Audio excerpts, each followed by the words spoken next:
દેશના વડાપ્રધાન નરેન્દ્રભાઈ મોદીજીના જન્મદિવસ નિમિત્તે સેવા પખવાડિયાના કાર્યક્રમ અંતે અને આંતરરાષ્ટ્રીય સાગર તટ દિવસ અંતર્ગત માંગરોળ બંદરની ચોપાટીએ સફાઈ અભિયાન કાર્યક્રમ યોજાયો હતો। આ અભિયાનમાં માંગરોળ શહેર ભાજપ ટીમ, નગરપાલિકા ટીમ, સીમા જાગરણ મંચ, મામલતદાર ટીમ, દરિયાઈ સુરક્ષા એજન્સીઓ, મહાવીર માછીમાર સંસ્થા, ખારવા સમાજના આગેવાનો સહિત અધિકારીઓ સાથે વિવિધ રાજકીય સામાજિક અગ્રણીઓ અને બહોળી સંખ્યામાં શાળાના વિદ્યાર્થીઓ અને લોકો દ્વારા દરિયા કિનારે સ્વચ્છતા અભિયાન હાથ ધરી 15 ટ્રેક્ટર કચરાનો નિકાલ કરવામાં આવ્યો હતો। આ કાર્યક્રમમાં જોડાયેલ તમામ સંસ્થાઓનું અને આગેવાનોનું સન્માન કરવામાં આવ્યું હતું। આ સફાઈ અભિયાન દરમિયાન CCF Manishwar Raja, doctor Vighneshwar, INCOIS Ashish Jha, Chennadurai CIFT Veraval, NFDB ના મેમ્બર વેલજીભાઈ મસાણી, ખારવા સમાજના ધનસુખભાઈ ગોસિયા, નગરપાલિકા પ્રમુખ કૃષ્ણાબેન થાપણિયા, મામલતદાર માંગરોળ તથા ફોરેસ્ટ વિભાગના અધિકારીઓ અને ભારતીય જનતા પાર્ટી શહેર પ્રમુખ લિનેશ સોમૈયા સહિતનાઓની ઉપસ્થિતિ રહી હતી। આપણા વડાપ્રધાન શ્રી માનનીય નરેન્દ્રભાઈ મોદી સાહેબના જન્મદિવસ નિમિત્તે સેવા પખવાડિયાના કાર્યક્રમ અંતર્ગત આજે તારીખ 20ના રોજ માંગરોળ બંદર ચોપાટી ખાતે સ્વચ્છતા અભિયાનનો કાર્યક્રમ રાખેલ। આ સ્વચ્છતા અભિયાનના કાર્યક્રમમાં સેન્ટ્રલ ફિશરીઝ CIFT તેમજ શહેર ભાજપ તેમજ સીમા જાગરણ મંચ દ્વારા અને માંગરોળ બંદરની 4 સંસ્થાઓના બાળકો દ્વારા ખૂબ મોટી સંખ્યામાં અને ભારતીય જનતા પાર્ટીના કાર્યકર્તાઓ, CIFTના અધિકારીશ્રીઓ, મામલતદાર સાહેબશ્રી, CCF સાહેબશ્રી તેમજ અહીં ઉપસ્થિત વેલજીભાઈ, નગરપાલિકાના પ્રમુખ અને નગરપાલિકાના સદસ્યો દ્વારા બીચ સફાઈ ક્લિનિંગનું અભિયાન કરવામાં આવેલ અને ખૂબ મોટી માત્રામાં કચરો લગભગ 12 થી 15 ટ્રેક્ટર જેટલો કચરો સાફ કરવામાં આવેલ છે અને ખૂબ સારી રીતે સફાઈ અભિયાન આજરોજ કરવામાં આવેલ। આ કાર્યક્રમ દ્વારા કચરો, પ્લાસ્ટિક કચરો અને દરિયાઈ દૂષણ અંગે જાગૃતિ ફેલાવવાનો ઉમદા પ્રયાસ થયો હતો। દરિયા કિનારાની સફાઈમાં વિદ્યાર્થીઓ સહિત મોટી સંખ્યામાં લોકો જોડાઈ पर्यावरणનો જાગૃતિ અંગે સંદેશ આપ્યો હતો।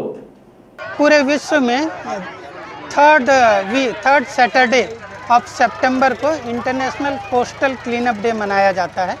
तो हम लोग भी ये international coastal clean up day मना रहे हैं। इसमें हमारे जो सहयोगी हैं, जो स्पॉन्सर हैं, Indian national centre for ocean information studies Hyderabad, वो इसको फंड कर रहा है और सहायता कर रहा है। और इसमें हम लोगों का ये योगदान है कि हम लोग जितने भी बीच हैं, ये सिर्फ यहाँ नहीं हो रहा है, पूरे विश्व में और पूरे इंडिया में इनको इसकी तरफ से किया जा रहा है। और हर एक बीच को हम लोग प्लास्टिक फ्री बनाना चाह रहे हैं। जैसा कि आप लोग जानते हैं कि आजकल प्लास्टिक जो है मेनेस हो गया है, एक तरह से आप कहें कि हमारे जीवन में चला आया है। प्लास्टिक दरिया में फेंकते हैं, दरिया से जीव जंतु में जाता है, समुद्री जीव जंतु में, और फिर फूड चेन के थ्रू हमारे शरीर में भी आजकल बहुत सारा रिपोर्ट है कि माइक्रो प्लास्टिक जो है हमारे ब्लड में भी पाया गया है। तो ये एक मैटर ऑफ कंसर्न है जिससे कि हमारे आने वाली पीढ़ी को लड़ना और जूझना है। तो इसी के ओर ये एक सराहनीय प्रयास है इंकोइस की तरफ से और central institute of fisheries technology की तरफ से।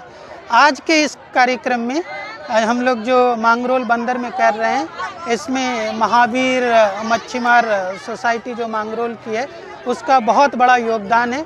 उन्होंने तन, मन और धन सब से हमारा सहायता किया है। मैं चाहता हूँ कि महावीर मच्छीमार संस्थान इसी तरह इस नेक कार्य में लगा रहे। कृष्णाबेन जो यहाँ की म्यूनसिपैलिटी की हेड हैं, वो भी मतलब अपने स्टाफ के साथ यहाँ मौजूद थी और उनका भी सराहनीय योगदान रहा है।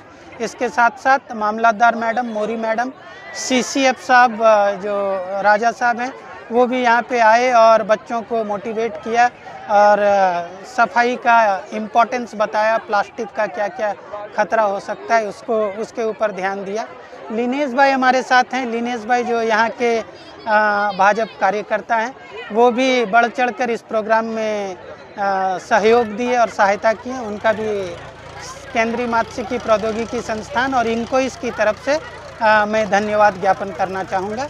और मैसेज देना चाहूँगा कि ये जो प्रोग्राम है इसको सिर्फ एक दिन सीमित नहीं रखें कि किसी कोस्टल क्लीनअप डे या फिर स्वच्छता अभियान में, इसको हमको रोज़ के दिनचर्या में शामिल करना है। इसके साथ ही मैं अपने शब्दों को विराम देना चाहूँगा। धन्यवाद।